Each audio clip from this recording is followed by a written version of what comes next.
Hello, hello, hello. Welcome to my latest live stream. A few technical difficulties there, but it seems to be working now. Please, if you will be so kind, type a message in the chat. Let me know where you're calling from, where you're watching from, and of course, what questions you have if you've got any questions about today's live stream. If there's anything particularly you'd like to share, maybe from your experience or about this particular case study. So I am now live streaming across the entire globe to LinkedIn, to YouTube, and also Facebook. So please stick a message in the chat wherever you are. Let me know where you're watching from, and we'll see if this is working. It looks like it is, but I would like some feedback to update my mental model, my process model. So it seems to be working. It seems to be working. Yes, I can hear myself. Fantastic. Right, let's. Where were we? So last time we were going through the investigation report on Tuesday. And we were starting to go through the orbital flight test summary elements. I found a few interesting things. There were some anomalies, to be polite, on flight test number 1, which relate to propulsion. And of course, we know they had a second flight test and then the ultimate flight test with crew on board. So there is a control structure for identifying and responding to issues. And of course making improvements or changes based on those investigations. And of course we're not sure at this stage, because we're only part way through the report, whether those particular issues were relevant or related to the ones that occurred on the crewed flight test. So as we go through this report, hopefully things should become more clear. So as I said, please stick a comment in the chat, let me know that you're there, and we will get moving. Okay, yeah, send me a message and let me know where you're watching from. Right, fantastic. Right, let's get this screen back up again. So we want this button. Let's see if this will. Look at that. Fantastic. Amazing. These marvelous, wonderful technologies when they work. Okay, so this is the official investigation report. This is a picture of the spacecraft if you don't know what one looks like. And then this is another really cool view, just like out the film Interstellar, or Project Hail Mary, the new film. If you've not seen it, I recommend it. I'd probably recommend watching the film before you read the book, though, because the book is, as the cliche says, the book's always better than the film. But yeah, still worth a watch. Okay, so we started building a control structure yesterday. Not yesterday, Tuesday. So we started talking about what we thought was called the thrust control system, and how that provided an unsafe control action with regards to the nominal insertion burn. The information in the report at this stage, at this early stage, wasn't really clear what type of unsafe control action it was, whether it was provided too early or too late, whether the sequence was wrong, or perhaps whether the duration was too short or too long. So we don't know that yet. And again, this is just a representation of an issue on the first test flight, not the one that this report was written for. We also highlighted some navigation system elements and a star tracker. That's quite relevant to some work I've been doing recently, not on this program. And then of course the flight management computer, the integrated propulsion controller, the process model, so the clock that each of these controllers will have, the process model about what time it is and how different control actions are sequenced. The parachute and airbag, parachute and airbag deployment, easy for me to say. We highlighted that just as a target of opportunity. The environmental control system, the life support systems. So whilst at this early stage in the report, there's no mention of how they might contribute to these issues, we did discuss the element of when you're doing an STPA analysis, the analysis phase has two parts to it. The first is control action analysis. So this is understanding what the control actions the controllers provide and how they can contribute to a hazard. And then, of course, the second part of the STPA analysis is looking through the lens of, well, what is it about this control loop that either causes the controller to provide these unsafe control actions, or for the control path and the control process itself to behave as though an unsafe control action is being provided. So when we were talking about contributions from the behaviour of the controller, I discussed about the potential for the environmental control system to have some implication on the behaviour of that controller. If it's too hot or too cold, or it's not given the right conditioning. And then again, the same for the humans. If the human controllers, if they are not providing safe control actions, one of the contributions might be due to life support systems and how that interacts with them to make sure that they're fit and healthy and capable of making good decisions and taking control actions. We also talked a bit about the communications subsystem and how they were able to communicate with the International Space Station, or how they should provide data to the International Space Station. And then, of course, the ground control team, or Launch Mission Control Organisation. Now, we don't really know yet, based on where we are in the report, how the report refers to these organisations, these groups of people and their technology. So I've just highlighted both of those as potential labels, and we can refine that later on. And then, of course, the NASA Commercial Crew Programme Management sort of overview of the whole shooting match. Okay, so we talked about the orbital flight test number 1, OFT summary. Talked about that to death on Tuesday. So if you want to watch the replay, I can stick the link below and you can go and watch that. And now we're going to talk about orbital flight test number 2 and complete section 3 today. So section 3 is about the commercial crew program background. And then we'll get into section 4 and start looking at the technical root cause analysis. Now, my intention is to go to probably about 7:30, 7:45, depending how exciting it all gets. And clearly I'm going to have to pick up and arrange another few of these live streams. So my intent is to get this done ASAP, certainly before the beginning of May. So watch your calendars for invites to more of these events over the next week or so. Right, let's get stuck in. Here we go. Right, so OFT2, Orbital Flight Test number 2 summary. Let's get it on the screen so you can read it wherever you're watching it from. Okay. The following summary is directly quoted from a final test report. Now, you'll remember from last time, I do like to use a bit of a colouring convention, shall we say. So let's use that one.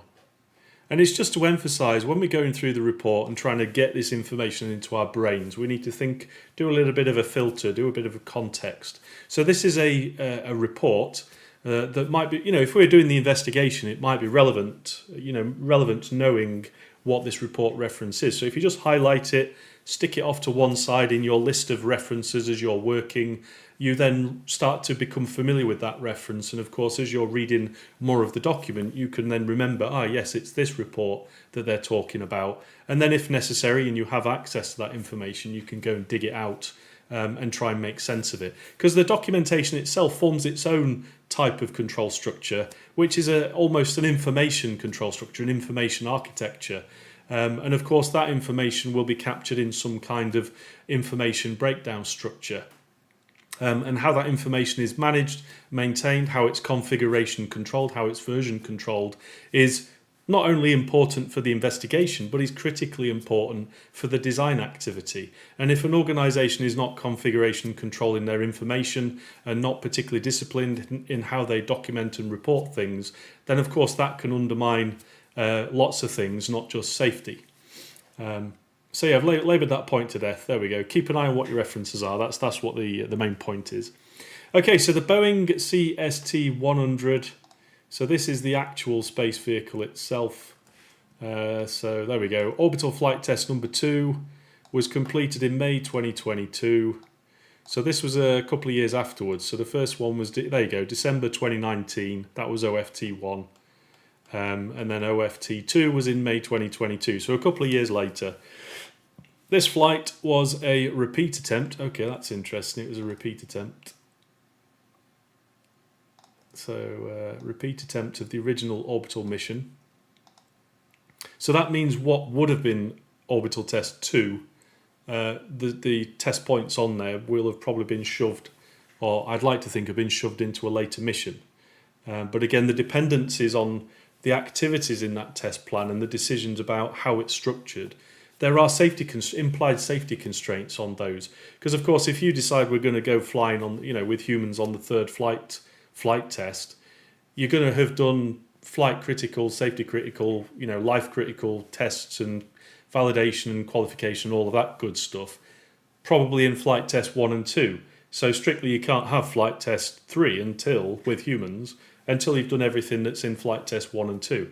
But of course, if they've moved things around, I'd like to think that they've not then, taken any further risks with the various tests that they need to do. Or if they have, then it's been assessed and justified. Okay, so CST Starliner spacecraft for the NASA Crew Commercial Program. The mission was a 6-day flight test of the spacecraft with primary test objectives to validate the integration and launch of the new vehicle on an Atlas V rocket, ascent and orbit operations, ISS rendezvous operations, docking, undocking, descent, landing and recovery. The mission launched successfully on the 19th of May 2022 at 06:54 Eastern Daylight Time.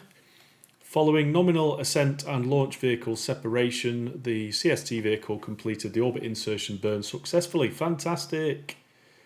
We love it when that happens. Let's have a bit of green on there. So it completed the orbit insertion burn successfully. So if we were talking about control actions and going back to our little control structure from earlier on, this thing I've handily called thrust control system has behaved appropriately and provided the control burn appropriately, which is what you want. That's brilliant. Okay, let's zoom in again so you can see. I want to make sure it's big enough for you. On May the 25th, that's one of my mate's birthdays, Starliner was cleared to re-enter the Earth's atmosphere. So let's just highlight this bit. Cleared to re-enter the Earth's atmosphere. So that is a control action of some description from somebody. So probably from up here. So let's stick one on there. Where did we get to? Control action number 6. So this will be control action number 7-07. There we go. Clear to enter, re-enter Earth's atmosphere. Atmosphere. There we go. Is that what it said? Let's just have a quick look. Clear to enter re-enter Earth's atmosphere. Cleared to re-enter the Earth's atmosphere. Cleared to re-enter the Earth's atmosphere. Fantastic. Why has it done that? Anyway, I'm assuming it's coming from that entity. It could be that it's, there is a decision done by a committee of some description. They then give that formal permission to the launch ground control, mission control, and then they provide the instruction to the spacecraft. So that's probably what the request deorbit burn is. There we go. Right, so let's go back across here. Make sure it's big enough on the screen. After deorbiting, Starliner re-entered the Earth's atmosphere before successfully deploying all sets of parachutes. Fantastic. Very good. So we know they work, that's good. Starliner deployed airbags, there we go, yeah, and successfully touched down at White Sands Space Harbour. Now White Sands Space Harbour is a slightly different name to the previous flight test, and that was, where did it say it? This was White Sands Missile Range, and this is White Sands Space Harbour. I don't know if they're the same physical location, but let's say that they are different or different parts of the same range. They might have the same range control operations control structure, or they might have something that's slightly different. So of course, when you're modelling it, you might want to think about those things. Like for example, if you're going to do a test launch and the spacecraft has a normal landing area under control of somebody, you need to think about that. And then, of course, if there's a diversionary airfield or other location they're going to land, you're going to have other control structures to look after that. And so as you're planning these missions, you're going to want to think about these things. And I'd suggest that you use a control structure model to help facilitate that and identify important questions and safety constraints that need to be levied. Okay, so OFT2 completed the plan.ISS rendezvous. Fantastic. Starliner was evaluated all and met a majority of the planned flight objectives. Okay, so when we say majority, is that there's just the majority of the list, or is this a critical subset? You know, if we've got, say, I don't know, 100 tasks and 25 of them are safety critical related to manned flight, crewed flight, then of course I'd want to know that it's those that have been covered, not necessarily everything else. But I'm being a bit pedantic, a bit picky, but I think you can guess. I think you can get where I'm coming from with that. Okay, so let's have a look. So the DCC1 00709 85 OFT flight final report. So that's the same one as this one. There we go. Fantastic. Details the following specifically regarding the service module reaction control system. I think that's what that is, if I remember correctly. And just ignore my horrific handwriting with the mouse. Service module. Ah, dear Simon. Reaction.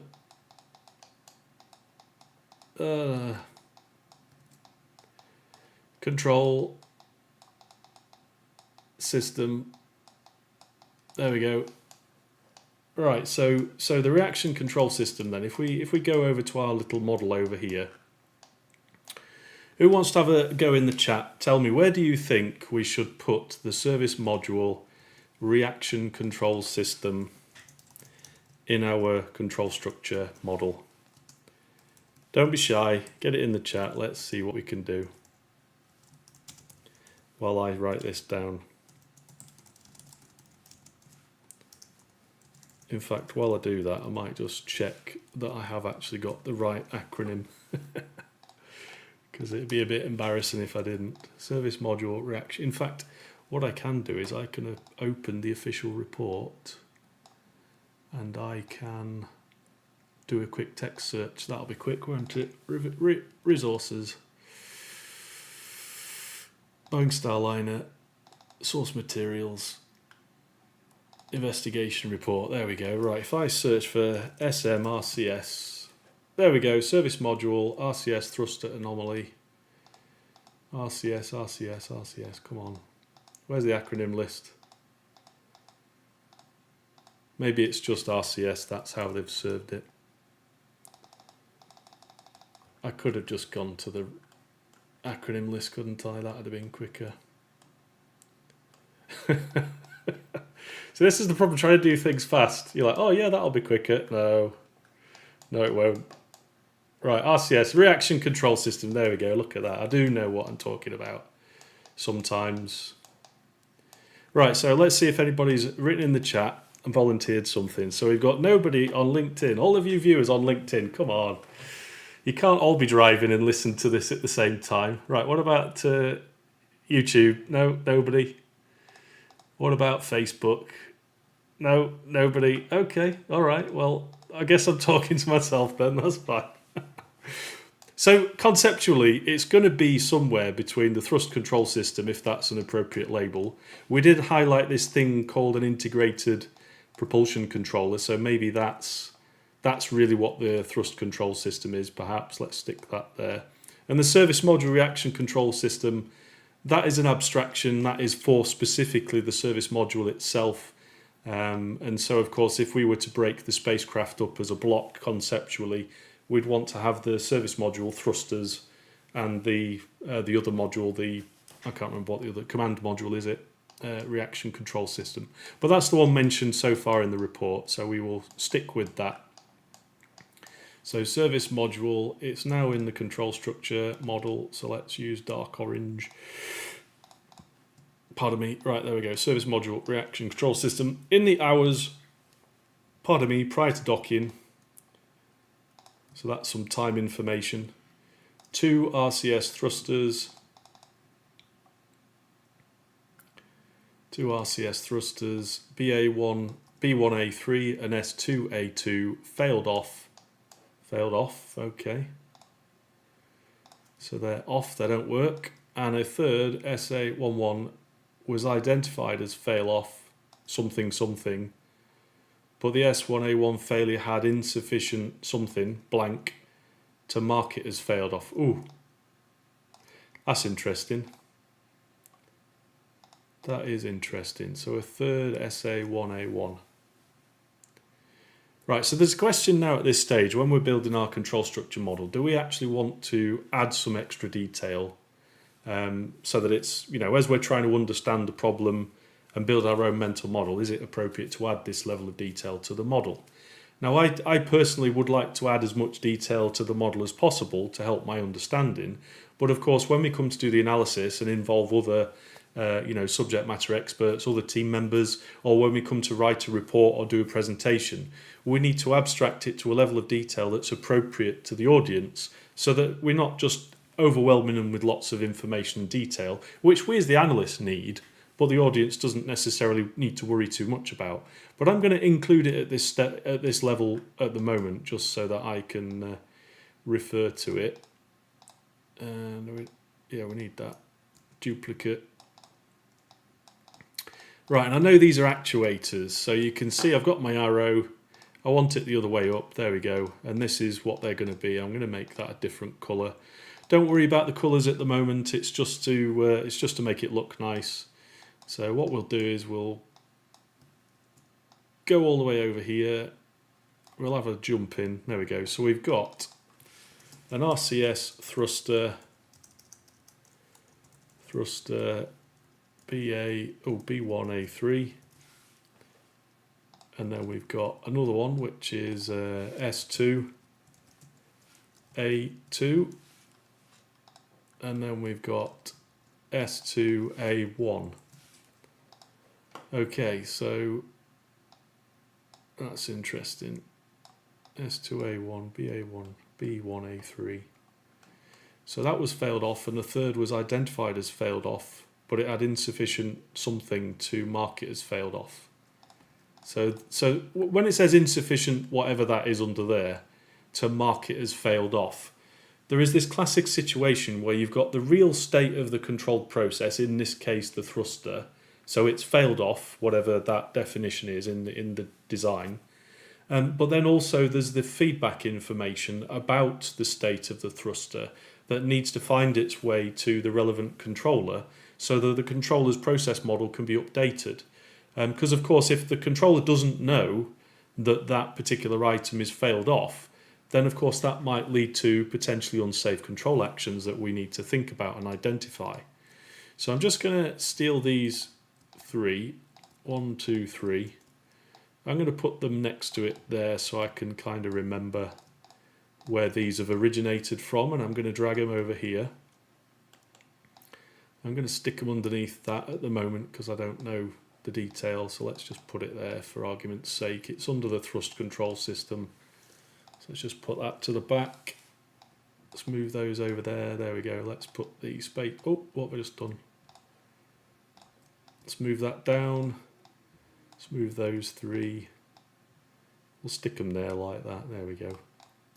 Don't worry about the way it looks. You know, it's going to evolve. I'm trying to, save some time, make it look smart, but it will change. It will evolve, and that's the thing about building control structure models. You can start with very simple ones, 3 boxes, and then over time you can start to add more complex ones. But you have to make decisions about how much detail you want to present, because of course you can confuse yourself and forget things and get lost, and that's not the point of the model. The model is there to help you and facilitate the analysis.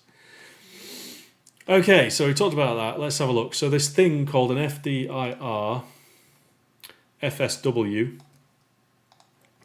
So let's just remind ourselves what that all means, because it's slightly different to my understanding. CFDIR is not even... Where's the acronyms list? It's not in the acronyms list, is it, FDIR? Oh, it is. There we go. That's it. Right. Fault detection and isolation reports. So that's a bit different to what my understanding is.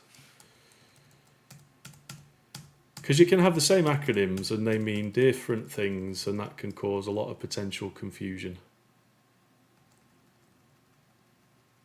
Right, what page is the acronyms on? Page 196. Oh, it's at the back. Of course it's at the back. Why wouldn't it be? No, it's not at the back, it's in the middle, 196. Sorry, I'm used to technical reports where the acronyms are about page 3 or 4, not embedded near the back. 196, oh my god, this report's massive. Come on. There we go, 186, 196, there we go, right, FDIR. FDIR, there it is, fault detection and isolation reports. Right.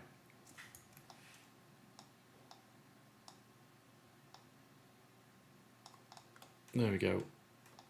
Let's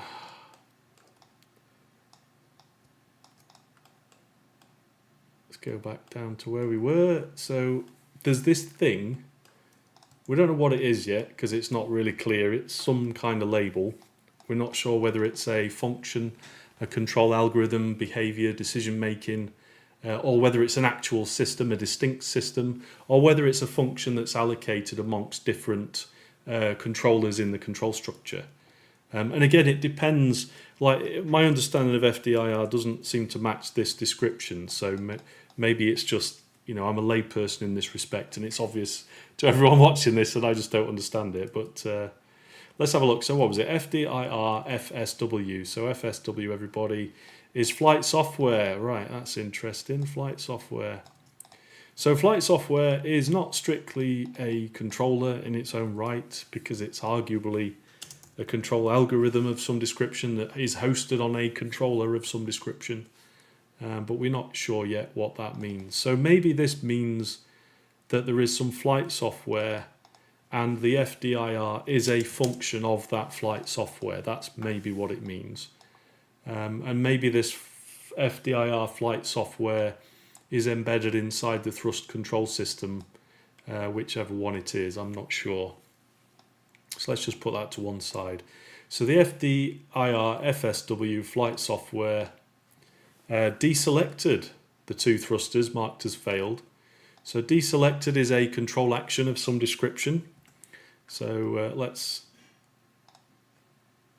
go away. There we go. Let's steal a control action from somewhere.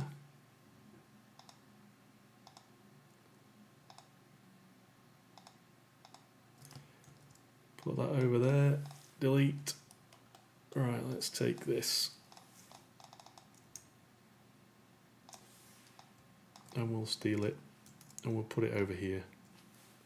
And then we'll move it back in a minute. Right. So the flight detection and isolation reports, flight software, deselected, so control action something, I don't know, where did we get to? Can anybody remember? Number 7, so this will be control action 8. Control action 8, and it deselects the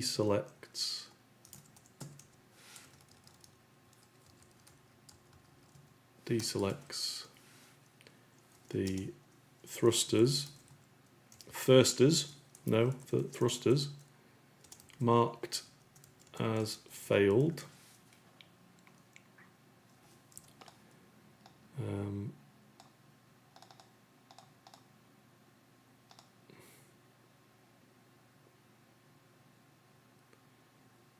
Yeah, okay, marked as failed, fantastic. And moved on to the next available thrusters with no loss of control performance. SA 101, so that's a different one.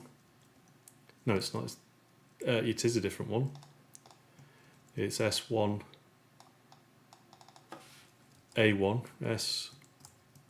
I can't go on there. S1A1. There we go. So S1A1 continued to be commanded and successfully fired many times following its initial failure identification. Hang on a minute.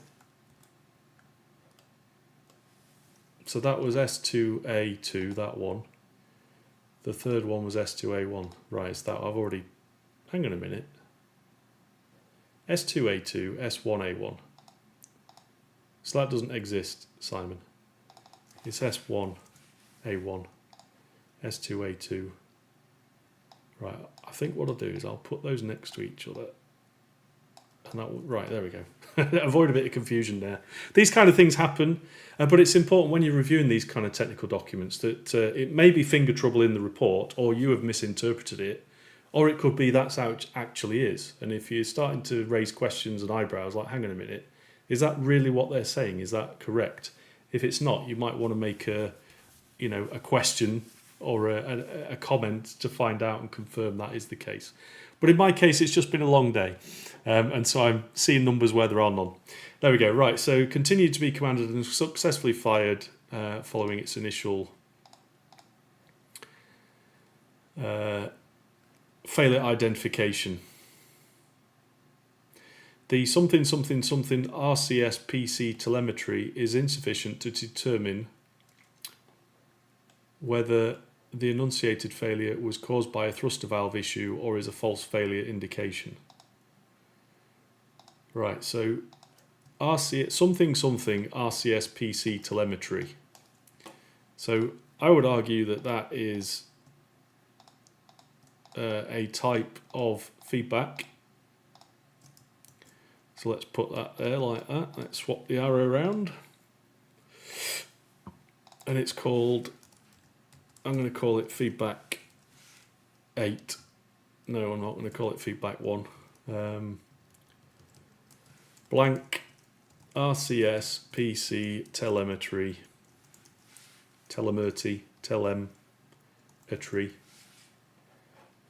is insufficient to determine enunciated failure was caused by a thruster valve issue or is a false failure indication. There we go. Oh, valve issue insufficient to determine. Okay, so the feedback is the telemetry information, but the issue here to think about is that they're saying, well, is it insufficient? It was insufficient to determine the enunciated failure was caused by a thruster valve issue or is a false failure indication. So there's a couple of interesting things there about the feedback we'd need to think about and be mindful of. Because, of course, depending on which one of those it is, or if it's both or neither, that will, lead to inappropriate beliefs in the process model of whichever controller this is related to. So that's interesting. And it's not clear, of course, where that telemetry originates and goes to. It may be that it's all inside the FDIR flight software, perhaps, or it may be it's shared across different controllers in the structure. There we go. Right, so let's keep going. I'll just mark that with red while I think about it. Insufficient to determine. Dedicated hot fire testing of each failed RCS thruster, as well as some additional thrusters that had exhibited periods of low PC. What is low PC? Is that pressure or telemetry, temperature? In pre-dock telemetry, so pre-dock telemetry, I could maybe stick that in there. Feedback 2, pre-dock telemetry. So that telemetry itself is, you know, it's a subset of all the telemetry, I imagine. It's not that there is a specific feedback that is referred to as pre-dock telemetry. I imagine it's a subset of all the telemetry based on time, mission phase. Right, where performed post undock. Sorry, hang on.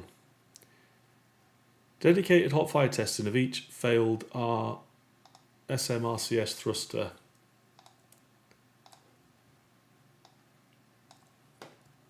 Of each failed RCS thruster, as well as some additional thrusters that had exhibited periods of low PC in pre-dock telemetry, were performed post-undock. So they did some dedicated hot fire testing post-undock. Okay.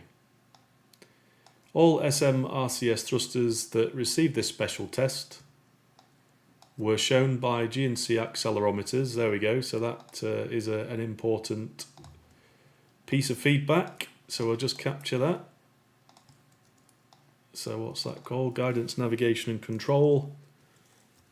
I think accelerometers, they are probably part of the inertial monitoring units, I imagine. So that's feedback. To be delivering full thrust. So they were reselected and used for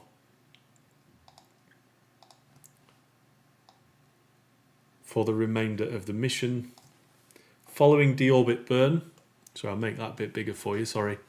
Following deorbit burn, but before CMSM separation, SAA1 was identified by FDIR as to have failed off. Unfortunately, at the time of S1A1's fail off, no other SM thruster data was available as the vehicle had already changed to the entry telemetry format. Right, that's interesting. So we've got another type of feedback,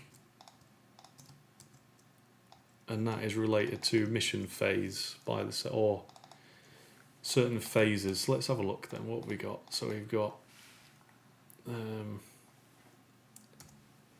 other SM thruster data.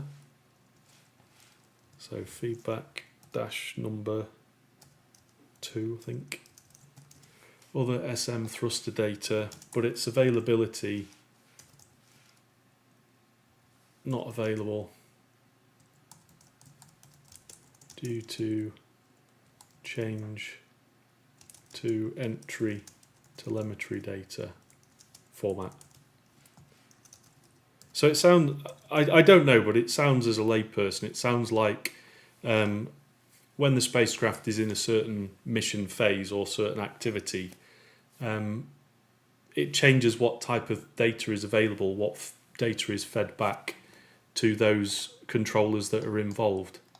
And of course that, that's one of the potential explanations for why certain controllers believed what they did. If they didn't have the information available to them, I mean, it may be there, it might be available, but it's just not available to them in that phase. That might explain why they behaved the way that they did.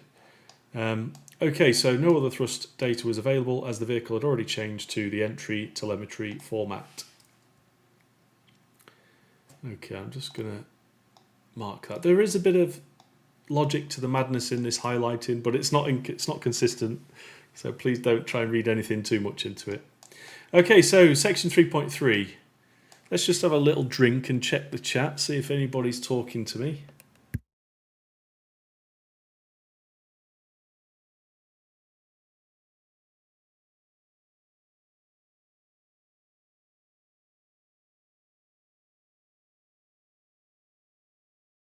I guess not. No one's talking to me. Come on, send me a message in the chat. Give me some abuse.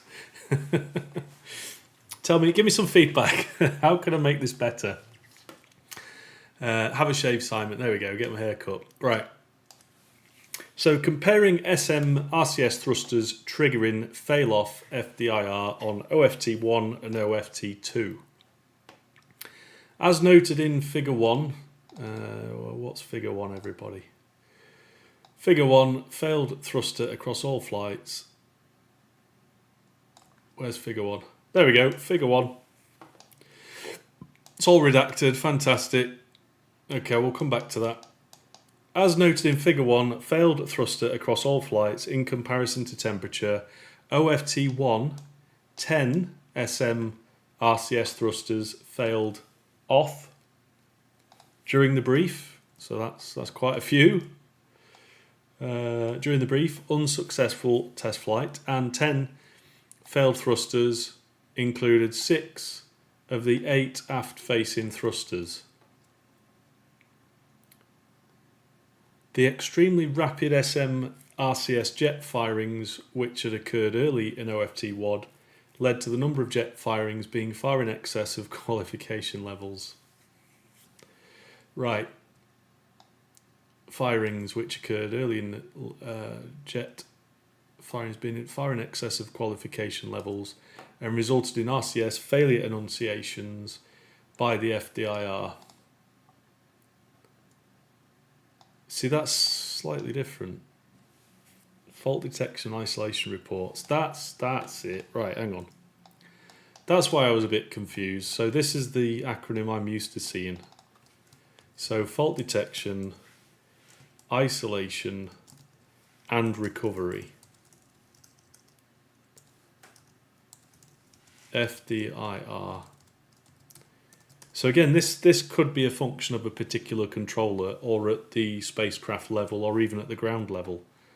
That's interesting. Okay, so let's have a look. So, and resulted in RCS, let me zoom in a bit, RCS failure annunciations by this. And these rapid jet firings also led to thruster heating far in excess of qualification test levels. Of the 10 thrusters that failed off in flight, 9 were shown to be due to transducer failures triggering FDIR, and 1 thruster had a transducer failure and another hard failure that caused the thruster to remain inoperative after the other thrusters were re-enabled. The hard failure was believed to be due to the valve, something, overheating. The limited RCS hard failures experienced during OFT1 led to a false belief that the thruster hardware was very robust for exposure to high temperatures, except for the whatever that is. This belief persisted until the ground testing results were available during CFT. Right. Let's just have a think about that for a minute. So there's all this stuff going on, and it mentions their false belief. The question I always ask myself when I'm doing this kind of stuff is, well, when we say false belief, who or what are we actually talking about? Whose false beliefs are we talking about? Is it the false belief of the FDIR, perhaps? Is it the false belief of the ground control team? Is it the false beliefs of the designer of the spacecraft, or the test, those that have designed the test points and the test plans? So they've made assumptions going into the design of that test. Is that something they need to think about? So of course, when we're thinking about things through the lens of STAMP, through STPA and CAST, of course we have to go back to this concept of a control loop. If somebody has a particular belief that turns out to be wrong, then of course we shouldn't be surprised if they start providing unsafe control actions. Whether they realise it or not, if their beliefs are wrong, their assumptions are wrong, we shouldn't be surprised. Okay, right, let's go back down to here then. So the thruster hardware was very robust for exposure to high temperatures, except for this belief persisted until the ground testing results were available during CFT. So the ground testing results available during CFT, that is a type of feedback to whoever this or whatever this controller is and their beliefs. So that's fantastic. Ground testing results. Okay, what is CFT again? It's not combat fitness test, is it? Crewed flight test. Oh, right, hang on a minute then. So This belief persisted until the ground testing results were available during CFT.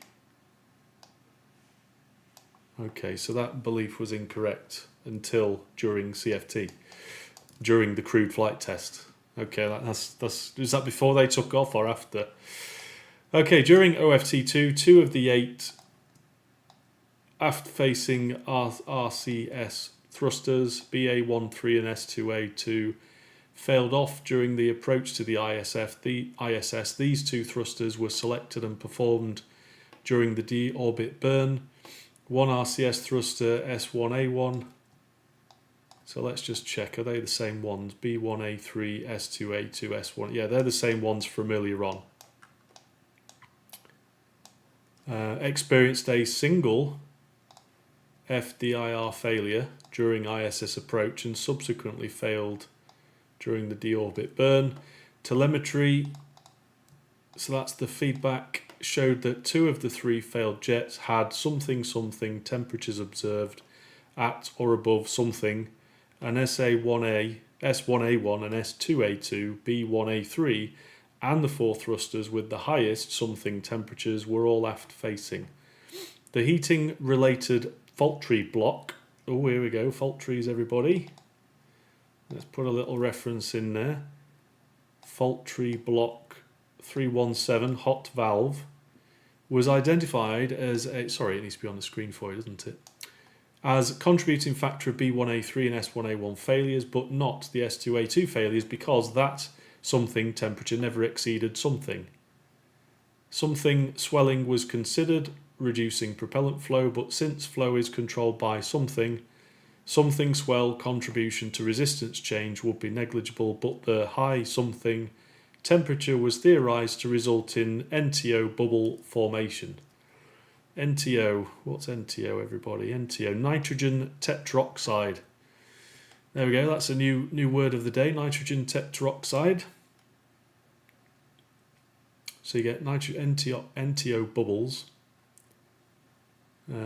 formation. OFT to SMRCS thruster failure investigation kickoff slide. So that's a slide in there. Hot valve. The corrective action identified to mitigate the risk of further failures on crewed flight test was a mission data load. Mission data load change. Okay, so I'm going to make an interpretation now that there will be a control action provided to the spacecraft from somewhere, from somebody, that will provide them with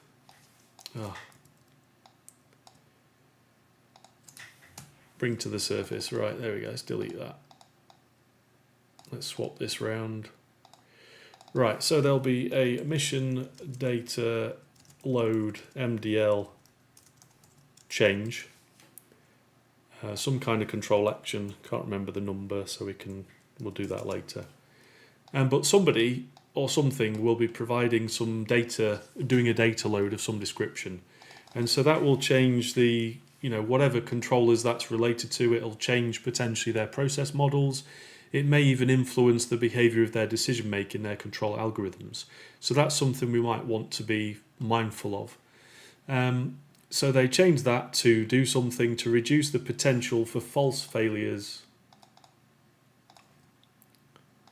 due to limitations of the thrust chamber pressure sensor sample rate. So thrust chamber pressure sensor sample rate.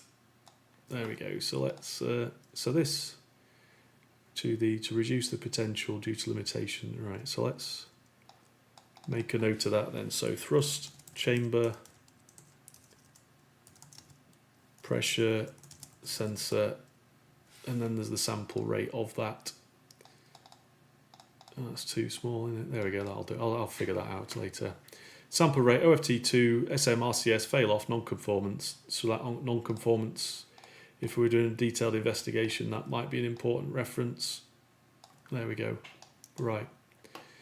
So I just want to highlight something there. While I'm going into the extreme detail here, the purpose of this, what I'm doing here, is not to give you the belief or the impression that when you're doing an STPA, you need to go into infinite detail. That's not the point. You can do STPA or CAST at a very high level of abstraction, and then only drill into the detail where it's really appropriate. Now, I'm kind of doing it in a bit of a back to front fashion because I'm reading this report to learn the content, learn the information, and then as I'm moving along, I'm making little notes, adding little diagrams, capturing feedback or sensors or actuator related information, because it might be important later on and I don't know that yet. Or it could be just nice information and I'm just reading it for the sake of it. So I'm not expecting that when you do a real one you're going to go through a report to this level of detail. This is just an initial reading. This is just so I understand. Because of course as part of a real one you'd have access to subject matter experts who would know what all these components are, and you will work together as a multidisciplinary team to build the control structure model and do the analysis. Okay, so RCS thruster failures across all flights. So this is the figure 1 that was highlighted earlier on. So failed thruster across all flights. So this is something you have to be really careful of. I don't know if you can see that down there. You've got to be really careful about sharing information, and especially when it's controlled or if it's controlled. I don't think this is because it's been blanked out. That's probably why it's been blanked out. But if things have been blanked out, you should still make sure you update the security classifications, because that could get really awkward really quickly. Anyway, so during OFT, the first one, so this is number 1. There we go, you can see that. This is number 2. And then this is the crewed flight test with people on board. There we go, just do a bit of a stick figure. There we go, right. So there's 10 thrusters failed on the first one. 9 were recovered. 1 was not recovered. Note, mission elapsed time software error led to excessive SM firings outside of qualification space. Oh my gosh. Why would you design it like that? Why would it make sense to design it that way? So the mission elapsed time software, so this is a software, and we've already captured it over here. If I just jump back over to this, so I said it was a process model, so the time is the process model, but the actual thing itself is it says it's a software, so it's going to have some kind of algorithm stuff in it. So there's the, let me just make that, so there's the control algorithm, if we use the technical term, which is decision making. We use the term DM because it's easier to say than decision making many times. There we go. So, and this is the MET, mission elapsed time clock, so making decisions, and then there's the actual time itself, so that will be spread around the spacecraft. There we go. So let's go back over here again. So that led to excessive SM RCS firings outside of qualification space. So you could say that excessive RCS firings, they are a type of unsafe control actions. And qualification space, you could say that is the context for those control actions. Because it might be fine to have excessive firings so long as it's within the qualification space. But I'm hoping in the chat you're like screaming at the screen saying, no, Simon, no. You don't want excessive firings because you'll waste all your fuel. So yeah, qualification space could be a context, but also the broader context is you don't want to waste your fuel. So excessive SM RCS firings. So let's stick it on there, UCA -number -1. Excessive RCS, SM RCS firings outside, hang on a minute, what did it say? Excessive SM RCS firings outside of qualification space.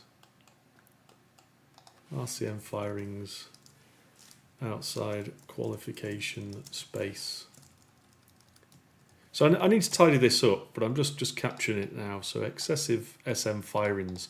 So excessive, we might treat it as, is that sheer number? In fact, actually, is that sheer number of firings, or is it timing, sequence, or duration? So duration too long, perhaps, or it could be one long one or many short ones, and then you've got the physical dynamics of the situation. So if these are on lots and lots, you're going to heat different components up. Valves are going to be moving and all of that good stuff. So we don't yet know. We don't know the detail of that, but this is where the unsafe control actions are. Or if we're talking about an accident, the contributory control actions, which is what this is, post-event. Okay, so three thrusters failed this time on OFT2, so 3, and then 3 were recovered. Fantastic. Actually, is it the same one? So BA1A3, no. Okay, so that's different. S1A1, S1A1, S1A1A, oh, different ones. And then S2A2. Okay, that's interesting. So they were different thrusters that failed. So if I was a betting man, and please give me your thoughts in the comments, if I was a betting man, if it's not the same thrusters that are having a problem on the second flight, it could be that there's some random issues with the thrusters and the way they're built and installed. Or it could be, and I think this is where we're going, I think it's going to be software issues. And there's something about the software, something about the control algorithm that decides which thrusters to fire and then when, and the duration of those firings and how to treat the various feedback it's going to get about the thrusters being fired. There's something about that software that's making those decisions. And given it's not the same thrusters, I'm sort of thinking it's probably not the hardware that's the issue here. But I'm a bit of a betting man. We'll see as we get through this. We'll see how far the investigation went. Right, so 5 thrusters failed on the last one. 4 were recovered. So B2A2, S1A1, that's the same as last time. So let's just mark that off. There we go. S2A2, yeah, same one. B2A2, no. T2A2, right. Oh, B1A3 was not recovered. So that is there. And then B2A2, yeah, that's the same one over there. Look, let's use a different colour. Let's use, I don't know, let's use dark orange. There we go. B2A2, P2, T2A2, T2A2. No, so T2A2 was unique in this case then. Okay. Right, okay, yep. Let's keep going then. So RCCA investigations were conducted for the SM RCS jet fail-offs after both OFT1 and OFT2. So there's 2 RCCA investigations, and I'd imagine that they will have fed into each other at some point, given the timescales involved, I guess. However, both instances failed to find the proximate cause that was realised again on CFT. Okay, so that's really important. So if you're doing RCCA investigations and they've failed to find the proximate cause, then there's something seriously wrong with the RCCA investigation. Now, I'm not talking about individuals, I'm talking about the process that was followed to do the investigation. And so I'm hoping after these live streams and after I do the live live Zoom call where we can all get together live and talk this through, I'm hoping after that you'll be like, well, maybe they should have used CAST or used STPA to support the investigation. That's what I would recommend, but that's where things are. So this was a missed opportunity. In reality, OFT served to provide a false confidence in the robustness of the thrusters that continued to perform. I mean, I'm not being funny, but do they not do ground tests of the thruster control system and everything, and on an Iron Bird rig of some description or some kind of thrust control system rig, and qualify and verify the design of it before they put it on board a spacecraft? And then all they're doing in space is just validating and verifying what they've already done. I don't know. I mean, it's not said that yet. That will be a question for the investigation. In reality, OFT served to provide a false confidence in the robustness of the thrusters that could continue to perform above their qualification temperature. More explanation on this is detailed in the Dart Star SDRT report, which we're going to look at later on. Okay, so if we're talking about feedback to the senior levels in the organisation, the leadership, the RCC investigations, they will provide essentially feedback to those higher levels in the control structure for them to make decisions and decide, yes, let's go for a crewed flight test. So of course that part of the feedback in the higher levels of the control structure has shown to be deficient, and we need to understand why that is. And I'm suggesting that using CAST would help to solve that problem in the future. Right, so let's just zoom out. Let's have a look. So now we're going to jump into the technical findings root cause analysis. But I think what we should do is just have a quick break for sort of 2 minutes. I'll just grab a drink and have a quick break for 2 minutes, and then I'll come back. I'll look at the comments, and then we can have a chat about those. So just bear with me for 2 minutes.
Oh, I'm back quicker than I thought I was. There we go.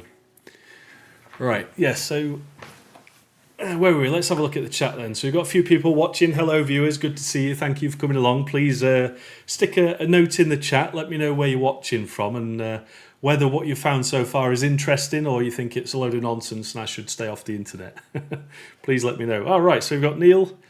Neil says, hi Simon, thank you Simon, great to see someone else work through the process, integrate the detailed evidence. Thanks Neil, it's great to see you, thanks for coming along.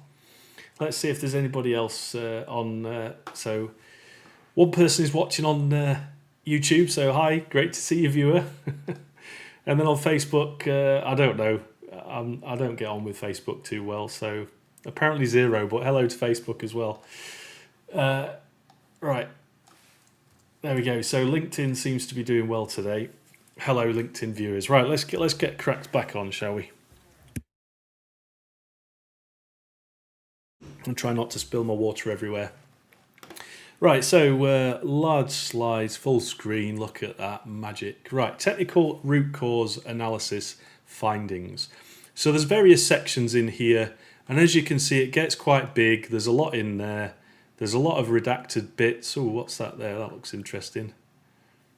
Sizing constraints based on Parker Handbook for Starliner. So that's very detailed stuff. I don't think we'll get that far today, but let's make a start on this first part then. So technical root cause analysis, RCA findings.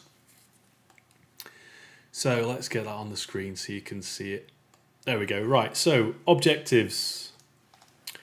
The root cause analysis is a structured evaluation method used to identify the root causes of an undesired outcome and determine the actions adequate to prevent reoccurrence. Fantastic. RCA should continue until organisation factors have been identified or until data is exhausted. The goal of RCA is to discover systemic problems that affected the organisation involved in the undesired outcome. Root causes are often organisational factors that contribute to or create the proximate and intermediate causes and subsequent undesired outcome. The investigation team completed an RCA to uncover as many relevant organisational factors as possible in order to recommend actionable steps to prevent repeating issues. So we've already said that, clearly that's not worked in the first two cases. So if they're using the same approach now to continue this investigation, then, I think there's a bit of a problem there. We need to maybe think a bit differently and try something different. And as I say, I recommend having a go with STAMP, STPA or CAST. Okay, there's some definitions there. Should I read the definitions? Yeah, let's just have a quick look at the definitions. Let's see what we encounter. There we go. So definitions. The PIT team. Let's just make that orange. The PIT team used the following definitions for findings and recommendations. These definitions are an amalgamation of OAWI Program Investigation Team Work Instruction, NPR 8621.1D, NASA Procedural Requirements for Mishap and Close Call Reporting. Considerable consideration should be given in the future to specifically align with the terminology of these two instructional investigation documents. Absolutely, it's really important to make sure everyone's talking the same language. And we've got a few people in the chat. Hello there, we've got Hamid from the UAE. Hello there, good to see you. Thank you for joining us. And then we've got Stephen. Hi Stephen, great to see you from Derby. I used to live in Derby many years ago. Had a good time working in Derby 20 odd years ago now, blooming heck. I'm getting old, less hair. But yes, Derby, special place in my heart. So hello to all the Derby people as well. Okay, so proximate direct cause. The event that occurred, including any conditions existing immediately before the undesired outcome, directly resulted in its occurrence, and if eliminated or modified, would have prevented it. Also known as the direct cause. Okay. Intermediate cause. An event or condition that existed before the proximate cause, directly resulted in its occurrence, and if eliminated or modified, would have prevented the proximate cause from occurring. So I'm going to blow your brains out now from a STAMP perspective. So the main concept in STAMP that we're looking for is the concept of a control action, or more precisely, an unsafe control action. Now, an unsafe control action will happen at a particular point in time. So you could say that the existence and the occurrence, or the unsafe control action occurring, you could say that, well, that's a proximate direct cause. And I suppose you'd be right. I'd tend to agree to that. But then when we're talking about the reasons that unsafe control action occurred, for example, there was a faulty process model, the controller believed that it was the right thing to do to provide that control action. How do you sort of label that? Do you label that, issues with the beliefs, the process model of the controller? Would you say that that's a proximate direct cause? Or would you say, well, it's kind of an immediate cause? Because it may or may not have existed before the control action occurred.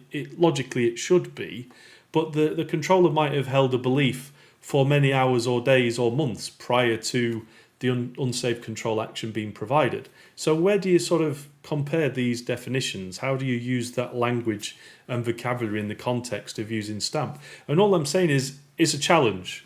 You're going to have the conversations like we're having now so that everyone understands what language we're using and how that relates to language used in STPA. And especially when we're talking about unsafe control actions, or we're talking about causal scenarios or loss scenarios, how those unsafe control actions have actually occurred. So this list would need to be updated, obviously, if we were going to use STAMP, STPA or CAST. Contributing factors. So an event or condition that may have contributed to the occurrence of an undesired outcome, but if eliminated or modified, would not on its own have prevented the occurrence. So on its own, prevented. So these are contributors. Fantastic. Organisational factors. Excuse me. Any operational or management structural integrity that exerts control over the system at any stage in its life cycle, including but not limited to the system's concept development, design, fabrication, test, maintenance, operation and disposal. For example, resource management, budget, staff training, policy, content implementation, verification and management decisions. Fantastic. So this is any entity, a management entity that exerts control. So there we go. There's some control actions there for us to think about over the system at any stage in its life cycle, including but not limited to the concept, development, design, fabrication, test, maintenance, operation and disposal, for example, resource management. See, that was mentioned earlier on, the software engineers. In fact, where was that mentioned? That was mentioned earlier on, wasn't it? Software engineers were having challenges.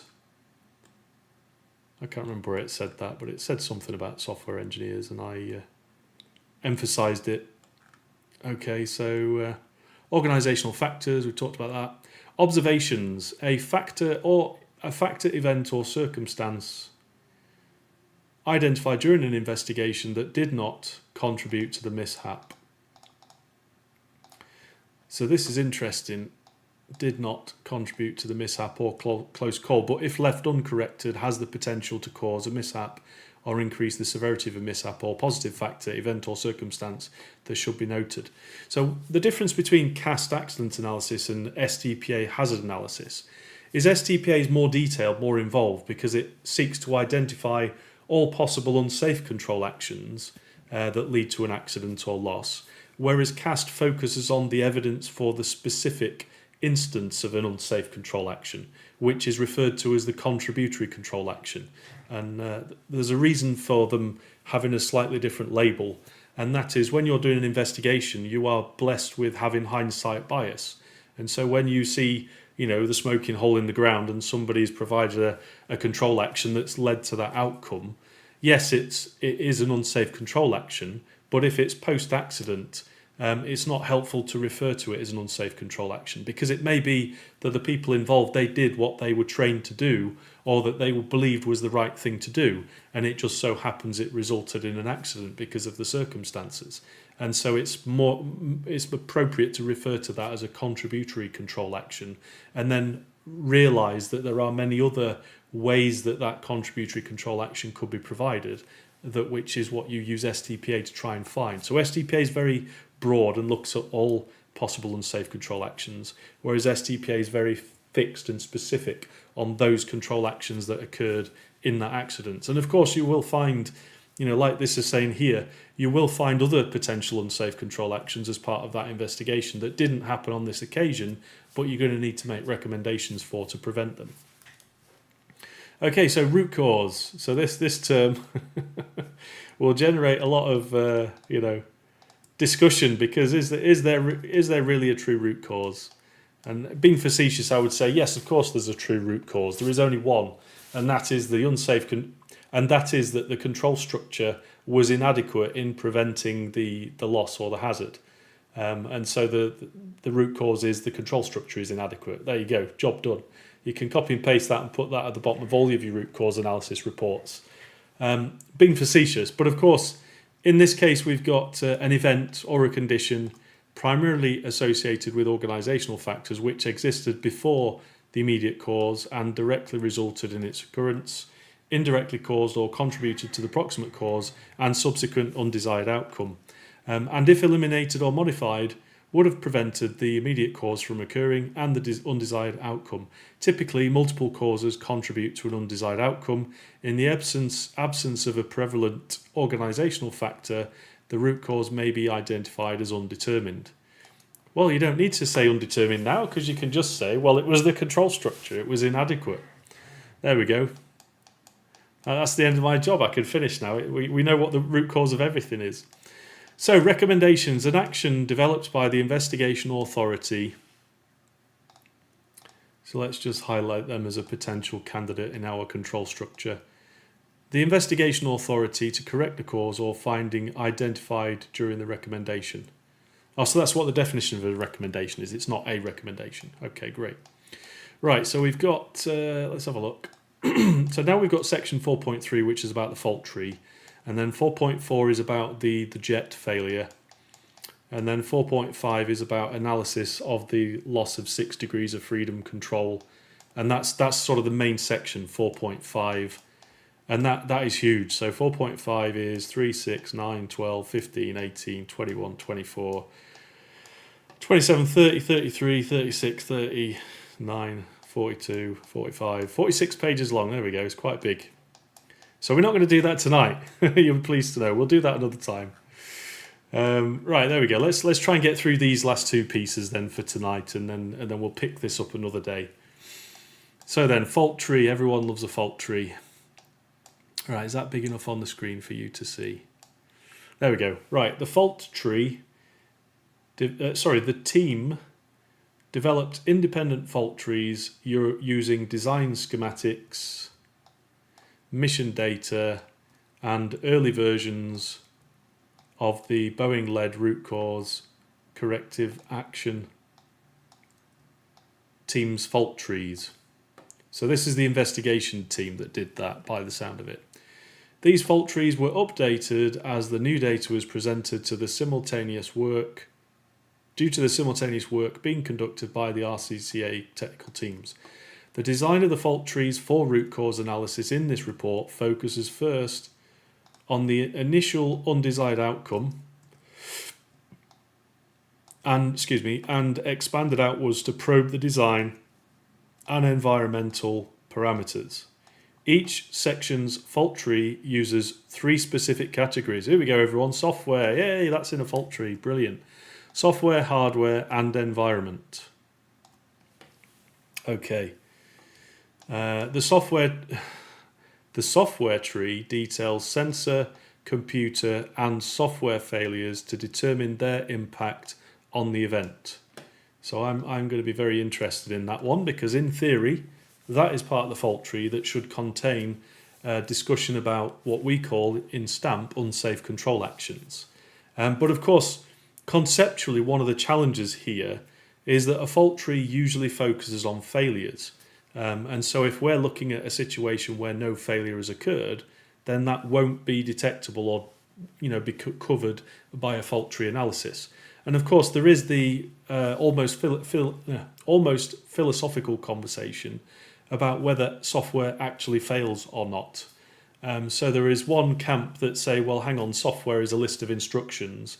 Those instructions, so long as they are executed by the computer faithfully, then anything that happens afterwards is not a fault of the software. It's either a fault of the designer of the software and what they've specified it to do, or it is to do with the execution of that software, and that that's likely to be a hardware issue with high energy particles from space as an example, or failures with with soldering. But we won't labour that point. We'll come back to that another time, I'm sure. So the software fault tree details sensor, computer, and software failures to determine their impact on the event. The hardware tree identifies component level areas of concern and any possible associated failure mechanism. The environment tree, so there's 3, outlines potential factors outside of the mechanical or software design that can introduce, contribute, or exacerbate the failure mode or undesired outcome. So again, just notice their failure mode. So when we thinking about things through the lens of STAMP, it is entirely possible that this unsafe control action is not due to any failure. It could be that the system is behaving as it's designed. The control structure is inadequate, and that's the purpose of our STAMP analysis. We need to go and understand what that model is, that control structure, and then identify how it contributes to these unsafe control actions. So to further support evaluation and analysis, the Starliner PIT team consulted expertise from NASA engineers specialising in propulsion systems, thermal systems, GNC, so thermal, propulsion, GNC, with in-depth knowledge of the Starliner and the associated anomalies experienced during the crewed flight test. Over the course of multiple months, the team deliberated on the data presented by the NASA experts and evaluated fault tree nodes using the criteria outlined in Figure 1 rating criteria. So I think this is a different Figure 1 to the one we saw earlier on. Oh, it's actually Figure 2. There we go, everyone. That's fine. we all have problems with Microsoft Word updating the auto text, so I'll let that go. This rating helped establish probable proximate cause, intermediate causes, and contributing factors. The independent fault trees were built specifically for the loss of 6 degrees of freedom, service module RCS, and helium leak failures. The pit did not build an independent fault tree for the CM RCS. So one is the SM service module and CM is command module, I think, and instead worked with the RCCA to monitor the build of that tree. This is due to where the RCCA teams were in their investigations and formation of the pit at the time of the charter. Little information was available for the CMRCS, and RCCA team had not yet built a fault tree. At the time of the final report, the pit has been an observer on the RCCA build for the CMRCS fault tree. The tree is built but not fully closed for proximate cause. More details are available in the below sections for analysis. Okay, so before we talk about the colour coding, I just want to zoom into this bit here, this little bit. So it's taking ages, it's taking a long time, and one of the observations I have over that is because of the methods that they're using, RCCA and fault trees. I found in my experience doing various things on various projects for different organisations across the globe, different industries, different domains. Building a control structure model, through with the principles of STAMP is something that's relatively straightforward and can happen really quickly if you have the right people around and the right sources of information. And of course you need to iterate it as you go, but that control structure model forms the core, the foundation of your analysis. And so once you've got, even with the basic control loop I created the other day in 5 minutes, even where my mouse works, come on. Even this very basic control loop here, we were able to identify some control actions and some unsafe control actions to think about. And then, of course, we can use the basic control loop model to say, well, hang on a minute.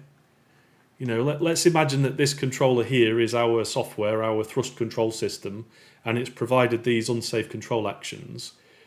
What is it about the decision making, the control algorithm, that's made it decide that it's going to do that?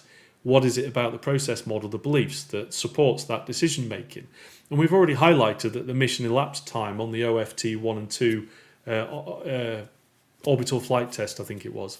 On those 2 flight tests, they had issues with the thrusters. So clearly there's a question here over what is it about the controller, what is it about its decision making or its beliefs that's contributing to these unsafe control actions.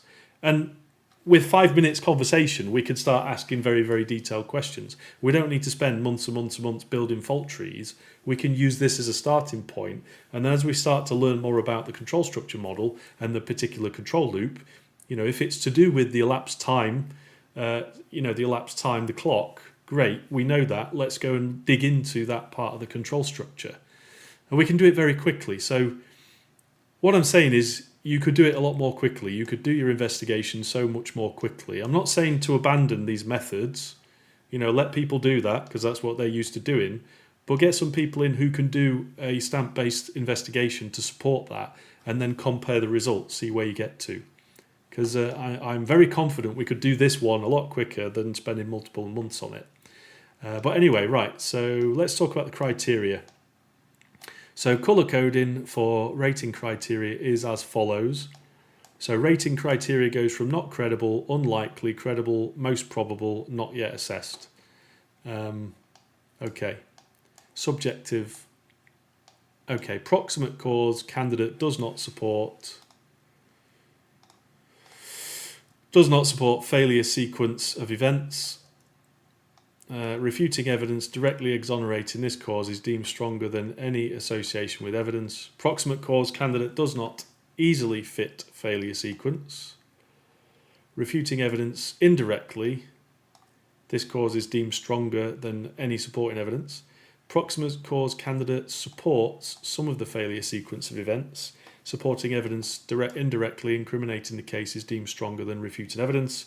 Proximate cause supports majority of failure sequence of events. Supporting evidence directly incriminating this cause is deemed stronger than any refuting evidence. Awaiting further evidence of disposition by the board. So there's a board that has responsibility for deciding what this criteria is. Okay, interesting. The following sections provide an overview of the analysis for each of the areas scoped throughout this investigation.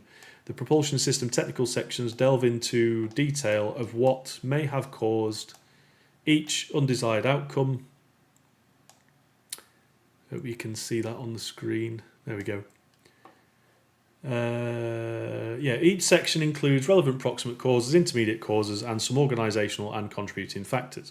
After the analysis of each technical area is a common observations and organisational factors section. I like that, fantastic. This section consolidates the immediate causes and organisational factors and observations that are common from the technical investigations. The technical sections are followed by a culture and decision-making process in near real time section.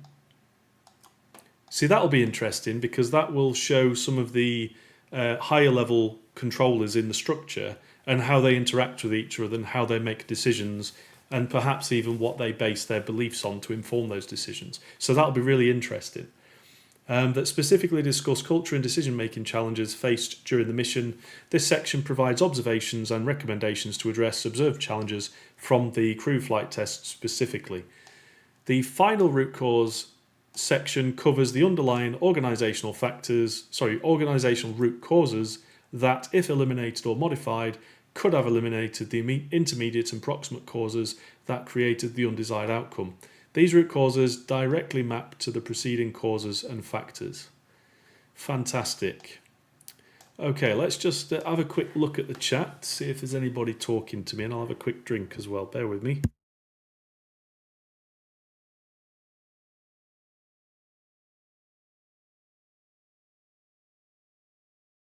So it's still my audience on LinkedIn. They're all there watching. Nobody on YouTube. Got 800 odd subscribers. If you're not subscribed, be sure to visit and like, share and subscribe. And of course, Facebook is, well, I don't know, it's Facebook. Anyway, let's keep going. So we're going to do this last section now, and then we're going to leave the rest to preceding days. I'll set some dates. They will be coming soon because I would like to get through this before I go out to the Netherlands at the beginning of May. But I don't know if I'm going to be able to. I've got the European Stamp Workshop next week. So if you're going to be in Prague for next week, it would be great to see you there and have a conversation and answer any questions you might have. But yeah, we'll see how far we can get through this because it is quite a big report. It says we're on page 24. Let's just have a look. Page 24, let's jump to the front. Where is page 24? There it is. So, oh wow, we are quite close to the beginning still. So we're, wow. Okay, so we're about, I don't know, 10% the way through. Well, we are 300 pages, so less than 10%. But yeah, we're getting there slowly but surely. Let's keep going. Right, analysis of the command module RCS jet failure. So the proximate cause for the CCM RCS thruster failure has not yet been determined. Okay, fair enough. At the time of this report, not yet determined. At the time of the report, Boeing is leading an RCECA team that is working through the fault tree. I'd suggest you get someone to start an STPA team and do it at the same time in parallel. Anyway, let's keep going.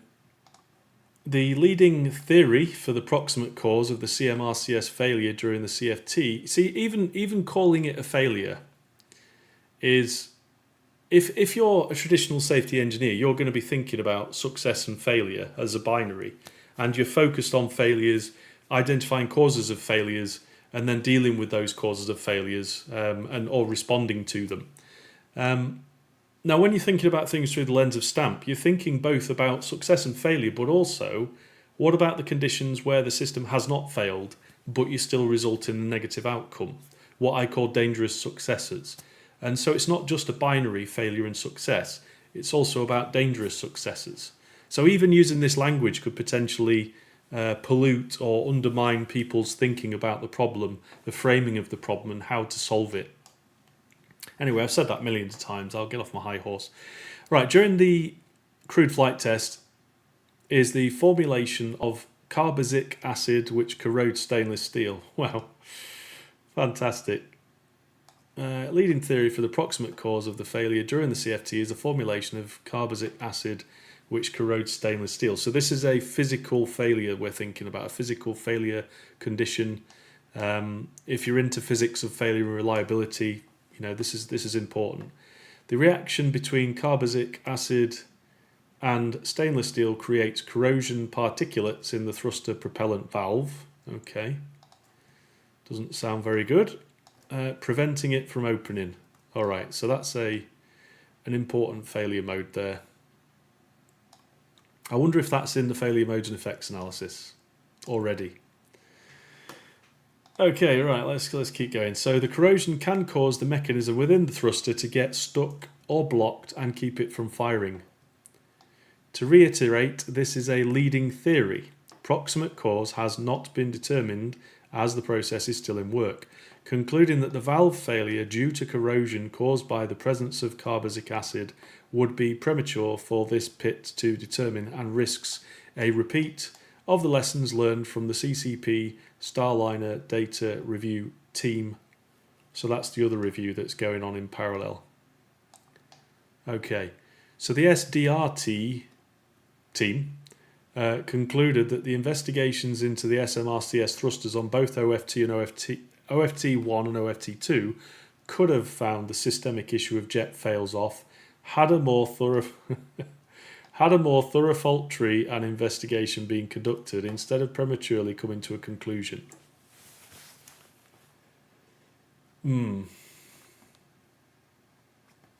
So that's calling into question the conduct of the original fault tree. And I'd argue, you know, I don't know, but in stuff I've done before, typically you will have a fault tree analysis for certain failure conditions, and those fault tree analyses will have either base events, and they are either failure modes or failure modes and effects summaries, which, are a summary of various failure modes. And so you'll typically have a top-down fault tree, and then you'll typically have a bottom-up failure modes and effects analysis for the various components that are listed in your fault tree. And in that failure modes and effects analysis, I'd anticipate that this kind of failure due to corrosion might have been considered. And if it's not, then there's an issue with the fault tree, with the failure modes and effects analysis. So if I was doing the investigation, I'd be digging those two out, having a good look at those and seeing how they fit together. But again, that still doesn't, in my opinion, that still doesn't give, how can I put it? That still doesn't really explain consistently why there were so many thrusters affected by this, and why there were questions over the elapsed time software. But it could be a combination of the two. It could be, you know, the thrusters and their valves are the physical control process of the thruster control system.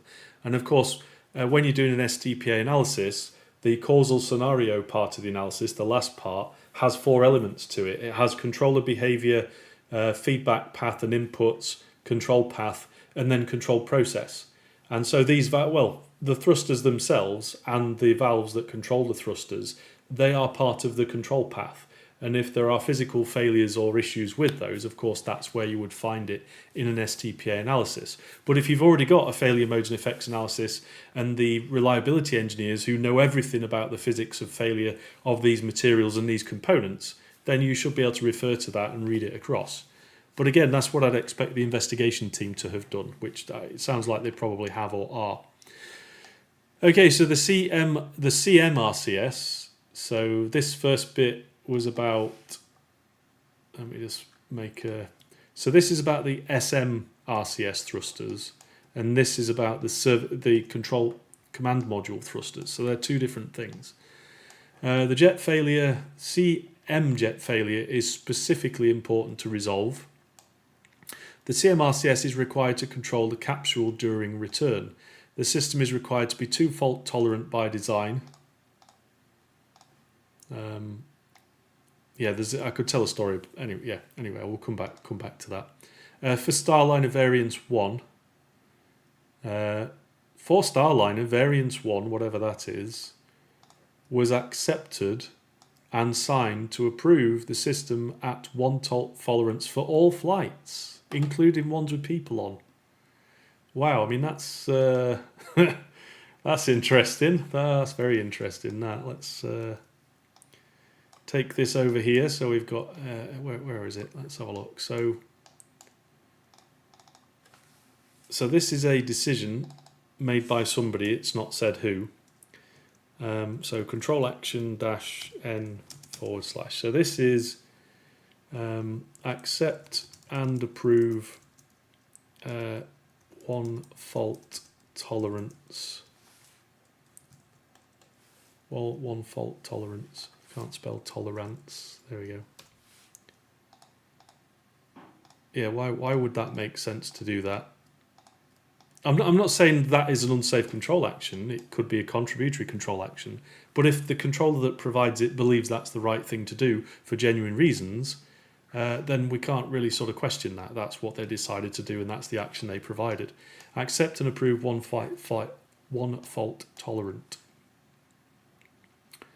So let's just mark that up.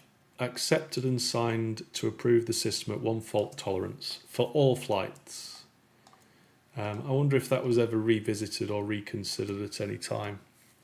This jet failure on the CFT took the system to 0 fault tolerance. Loss of the single remaining redundant thruster for this control axis would have resulted in loss of the crew. So it's quite important, that bit. It's quite important. While the validation of proximate cause and mitigation plans are still open work, the underlying root causes are the same as the other technical areas are included in the root cause section below. Okay, interesting. Yeah. Well, section 4.5 is quite a few pages, 30 odd pages, 40 odd pages, 42 was it?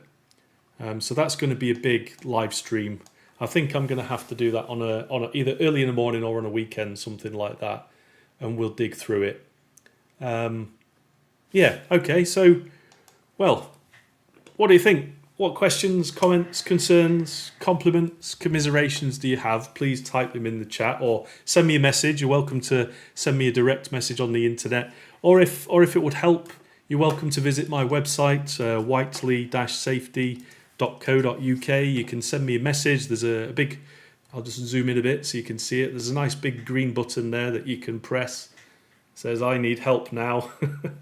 Send me a message and we can have a conversation.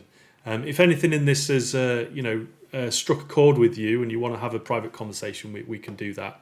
And as I said, it's the European Stamp Workshop next week in Prague. So if you haven't booked your tickets, then I'd suggest you do it quickly. I will be there supporting the event and probably getting roped into random things. We'll have to see. But yeah, if you're there, it's Wednesday. Hang on a minute. Where's the dates? There we go. It's the 23rd to the 24th, which is the Thursday and Friday next week. They have released the itinerary now, the agenda, and it looks quite exciting. There's going to be some good conversations, good presentations. Dr. John Thomas, he will be coming from MIT across the pond to take part in Prague, so he'll be giving a keynote presentation.